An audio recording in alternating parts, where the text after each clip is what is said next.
You go first. Right. I'm Gio. This is Cammie, my wife. Well, I'm Katrina. I'm Elmer Dickerson. Katrina Dickerson. Well, I'm Ken Palmer. And I'm Mary Palmer.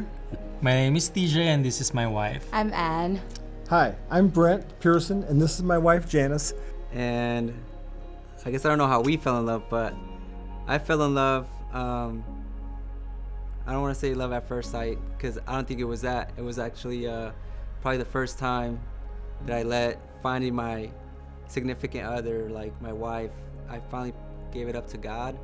And it was during that time of season where I kind of knew who she was, and I was around her. And I just had an advice from my friend who told me to never close up my heart, though, because you never know when God will send the one. We met over 20 years ago. We were in a mutual friend's wedding. We were at a wedding rehearsal, and because I had to pick my son up from a field trip, I was late for the wedding rehearsal. And I remember exactly everything she had on. I mean, it was a flower dress. It was like a gold dress. And like she is pretty much always, she came in, introduced herself. Here's Katrina, I'm here, we can start now. And that was my introduction to my wife. And we met at the University of Illinois when we were going to school, and we just happened to be singing in the same choir. And the choir had the rehearsals where the men sat on one side and the women sat on the other, and we could look at each other while we were singing. And I just happened to see Mary over there in the women's section, and I finally got up the courage one day to, I was going to ask her out for a date. And as we left that night, after rehearsal, I held the door open until she came out. And then he let it shut in the front of everybody else.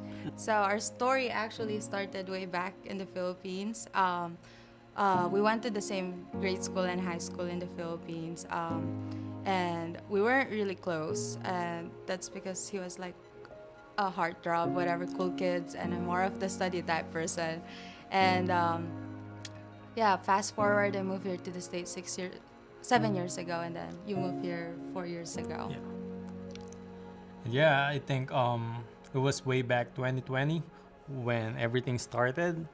I've been seeing her post on Instagram, liking it, and a few weeks later I had the courage to, I didn't do this a lot, but I did slid into her DMs, and it worked. That's how our long distance relationship started.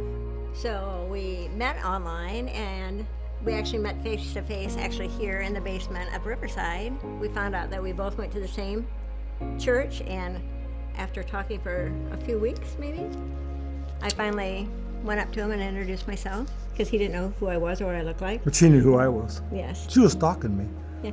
And then we found out that I was the only person in our zip code that attended church weekly, so that's why he chose me.